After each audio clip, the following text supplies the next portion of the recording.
And we have scheduled as much time as we can for unscheduled speakers. Who's next?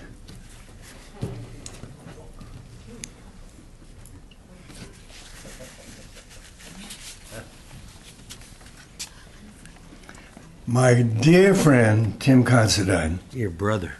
My brother. I'm reading a message from our brother, my big brother. It says a note to Ian's parents from a family friend. Ah, sweet Nikki, dearest Beth, heart family friends for so many years. You gave me lodging when I had none. We shed tears together when I lost my firstborn son. And now, in the ugliest of ironies, one of those shocking twists of fate that can blindside us in life, it's my turn to weep with you, and I do. Distance and geography minimized my contact with Ian in his adult life, but I knew him as a little boy, a super intelligent charmer with a quick smile and a wily chuckle. We always discussed movies. It seemed his favorite subject, and his knowledge of them and level of critique was far beyond his years. It was like talking to a professional film critic in the body of a 10-year-old boy. To be honest, I recall a level of relief that we never discussed any of mine. I've been trying to remember details of those few times I shared with Ian as this wise beyond his years child. He didn't easily hold a gaze, as I recall, but when he did, or when he smiled at you, or chuckled at something that tickled him, I remember sensing his essence of sweetness and innocence. Yes, when he looked at you and showed his core, it was both of those. What a profound loss for you, sweet Beth, and dear Nikki, and for all of those whom Ian touched in his much too short time on earth. There has been a loss of sweetness and of innocence in our lives. I hold you from afar, beloved friends. I would add, I really only knew Ian through you, Nick, and through the support and love always that you evidenced. I met him a couple of times. I'm so sorry I didn't know him. From what I hear, what a splendid person and a wonderful, wonderful guy. But I know where that love and sweetness came. All the Considines are with you, my brother.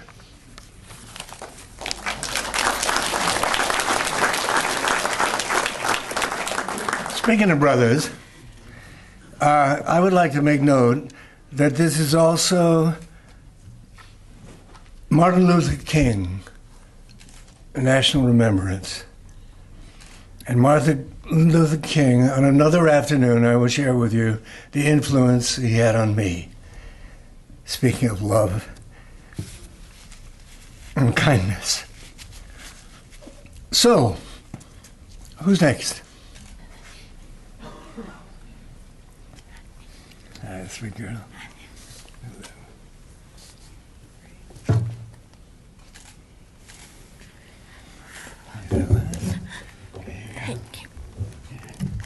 Hi.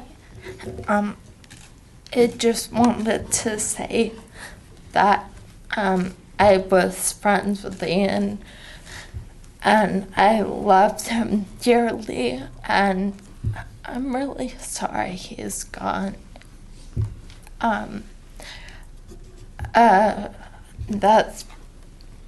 That's all.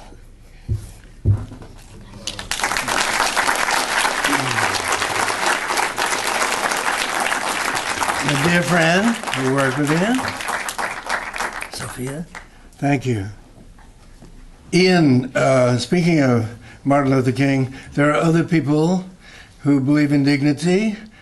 The LGBT community, of which he was a great part and a volunteer. Come, please. And I wish to thank them for their support. And World of Wonder, especially. Thanks. My name's Schaefer. I worked with Ian at the Sunset Five. And I just have a couple little tiny stories, but Ian meant a lot to me. I had just come out when I started working at the Sunset Five, and Ian kind of taught me camp. And so I'm really grateful. Like, it just meant a lot. Went in very straight and came out very gay, and I'm very grateful that, that Ian made that happen. So a couple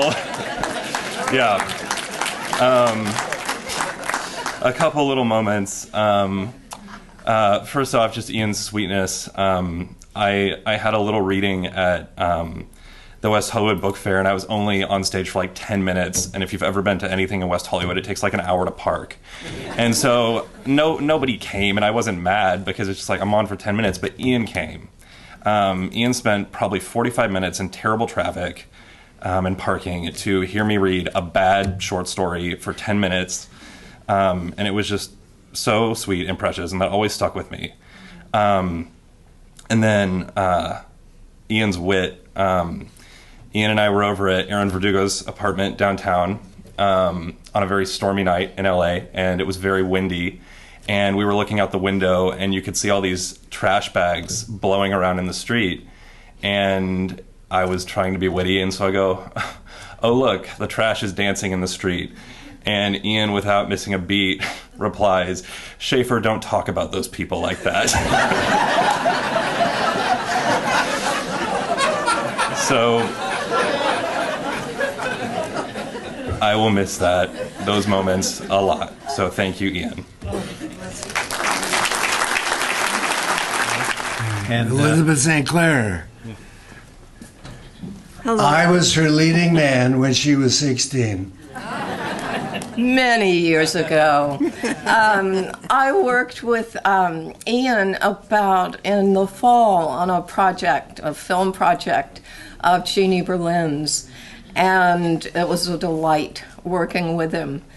But I've been very sort of reluctant to share this, but because as heartbroken as we all are, but sometimes when someone who's close to you dies, you sort of make a space to listen to what they may have to say. And I did that.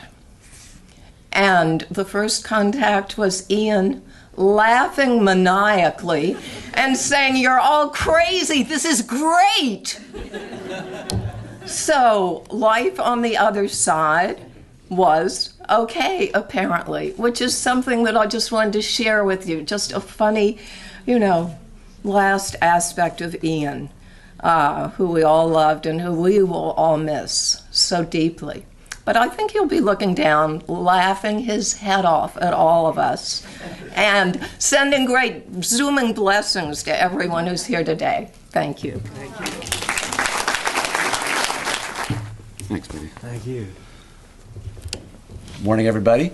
My name's Jeff, and I, in my opinion, remain Ian's cousin, so it's a little bit strange age-wise, but I'm sure you guys can do the math on that. But I just wanted to say that above all of what Ian meant to me, I am so happy to see everybody here today and see his other side of, his social engagements and his friends and his extended family. I mean, I'm really, really impressed. And every time I saw Ian, it was kind of in the confines of our Koster family, and it was so much fun.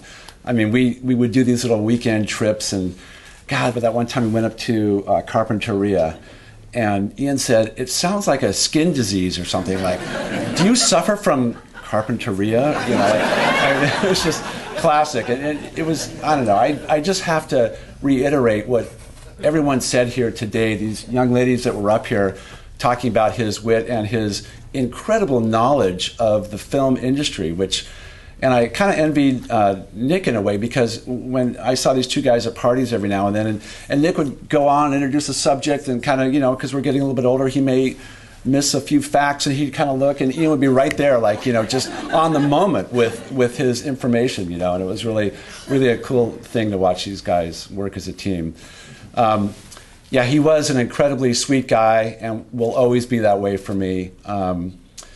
Loved his sense of humor. Like someone said before, his seeing the humor in the darkness. I just love that about him, and I kind of thought that that might pull him through in the end, but it had to be. But Anyway, I just so admired him for his sense of humor and his sweetness, and I really wish that I could have met all of you more often, because it's great. It would be really great to see him with everybody here. But anyway, thank you again for coming, and thank you very much, Nick, for putting us on.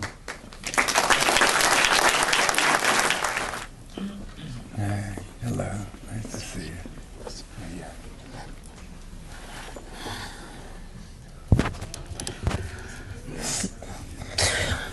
This is very hard for me. I've known Ian. Hi, I'm Steve Shabaglian. I've worked with Ian. I've known Ian for over 10 years through the Sunset, the Monicas, and the Royal. Ian.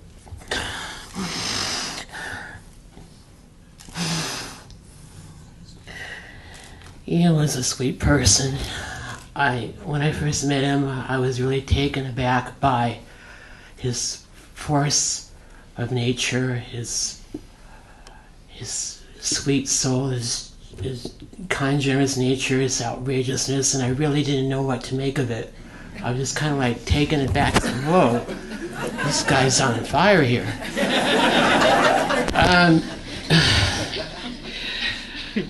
Ian was...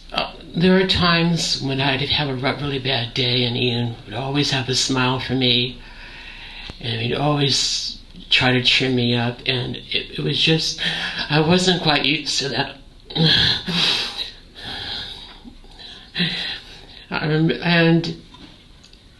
I always remember how he just always made me feel really good inside. He just had that warm sweetness about him that really made a person feel really good to be around. And if I remember anything from Ian that I can take away from this, is his constant use of social media and through Facebook. There are times when I'd be asleep at 11 o'clock, 12 o'clock, 1 o'clock in the morning, I would get a notification on my Android and the blue light would go on, and he'd be tagging me in some post and using my name or showing me a video or something. I think between him and Justin, I probably maybe got this much sleep. Oh my God. Just, Ian, wherever you are, I really miss you. You always will have a soft spot in my heart. You'll always be my little Bud Junior. And I really want to thank everybody for coming, and I really want to shout out to Maggie, who put this all thing together, and this web thing and everything. And if I can just say a few more words is, I just spoke to Ian like 4 days, and I was watching Not Tonight, Bianca, or Not Today, Bianca. And I was thinking of him because he had the production company, World of Wonder One, and I texted him, and I says, David and I were watching. We're laughing really hard. It's really funny. And I was thinking about you. And a few minutes later, he texts me back, and he says, "Aw, Steve, thanks for thinking of me." And then when Maggie posted her thing, and she said, Steve, he had a screenshot of you on his Facebook page, and he loved you.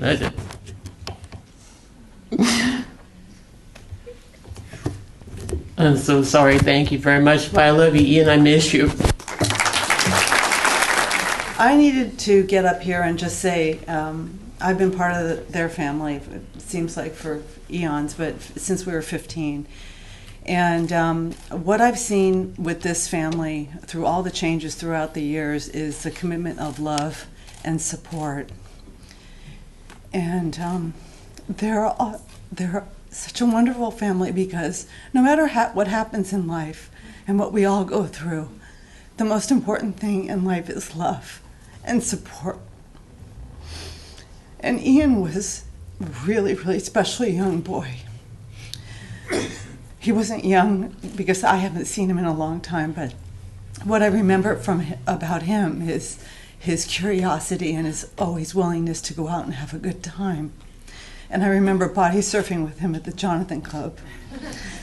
with Candace and her other son. Little Chris wasn't born yet. And I remember he wouldn't say a lot, but he'd always look you straight in the eye, and he'd laugh, and he'd have a great time, and he'd always be up for doing something fun. And the life in him was amazing. And I think that there's a song that Only the Good Die Young. He's one of them. And I think that heaven's a good place. And I think this world is difficult at times. And I just hope that he's happy. And I just wanted to say how thankful I am to be here with this wonderful family that's like a second family to me. And I'm glad that all of you are here too, to share in the love, because that's what life's all about. Thank you.